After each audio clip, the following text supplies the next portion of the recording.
দেশে আসবো আর মলিদা খাবো না তা তো হতেই পারে না। মায়ের হাতে কতবার যে মলিদা খেয়েছি তার কোনো মানে গণনা করে শেষ করা যাবে না। আসসালামু আলাইকুম এভরিওয়ান, সবাইকে আমন্ত্রণ জানাচ্ছি নতুন একটা ভিডিও দেখার জন্য। আজকে আমি আপনাদের সাথে বরিশালের ঐতিহ্যবাহী একটা খাবার, সেটা হলো গিয়ে নারকেল দিয়ে মলিদা বানানোর সেই রেসিপিটা শেয়ার করব। আসলে মৌলিদা শুধুমাত্র আমার না, আমাদের বাসার সবার ভীষণ পছন্দের।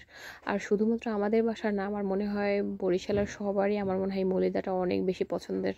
কারণ আমাদের ঐতিহ্যবাহী একটা খাবার হলো গিয়ে এই মৌলিদা। এটা আসলে কম বেশি সবাই আমরা অনেক বেশি পছন্দ করি। তো এই কারণেই আসলে আজকে এই রেসিপিটা তুলে ধরলাম আপনাদের সামনে। আসলে মলিদার জন্য খুবই সামান্য ইনগ্রিডিয়েন্টসগুলো দরকার, আর এগুলো কিন্তু আমাদের হাতের নাগালে অহরহামেশাই থাকে। শুধুমাত্র হলো গিয়ে গুড় আর হলো একটা নারকেল আর সামান্য পরিমাণে চালের গুঁড়ো হলেই কিন্তু এই রেসিপিটা বানানো সম্ভব।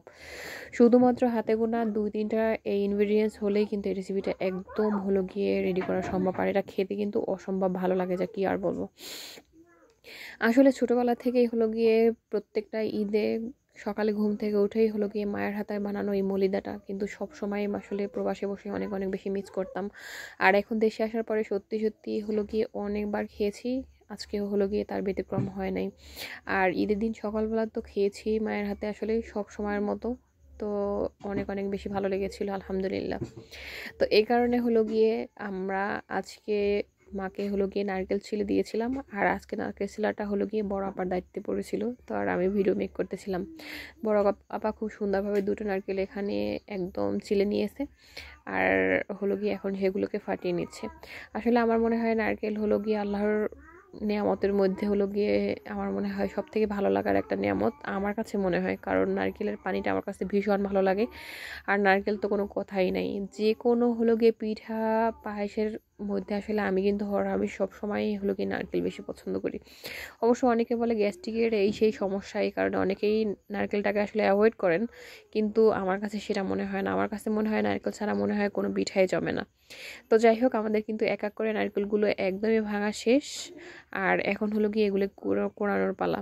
ও হ্যাঁ, না, এখনও আর একটা ভাঙা বাকি আছে, তো সেটাও আমি আপনাদের সাথে একটু শেয়ার করতেছি।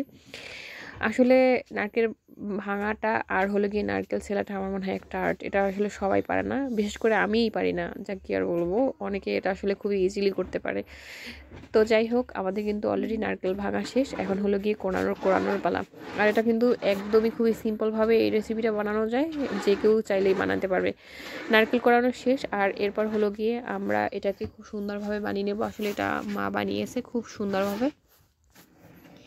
আর এর জন্য সামান্য পরিমাণে হলো গিয়ে আতপ চালের দরকার হবে। আতপ চালটা দেখলাম যে মা এটাকে আগের রাতে ভিজিয়ে রেখেছে, আর সকালবেলা উঠে সেটাকে পাটায় বেটে তারপর হলো গিয়ে আদাও বেটে নিয়েছে। আদার সাথে খুব সুন্দরভাবে এই নারকেল কোড়ানোটা মিশিয়ে সামান্য পরিমাণে পানি দিলেই কিন্তু একদম হলো গিয়ে আমাদের মজাদার মলিদার রেডি। তো যাই হোক, আমি আসলে এখান থেকে হলো গিয়ে আটার গোলাটা মানে হলো গিয়ে চালের গোলাটা যখন বানিয়ে নিয়েছে সেটা আসলে ভিডিওটা করতে ভুলে গিয়েছিলাম। তো যাই হোক, আমাদের কিন্তু অলরেডি এখানে একদম হলো গিয়ে মলিদার রেডি।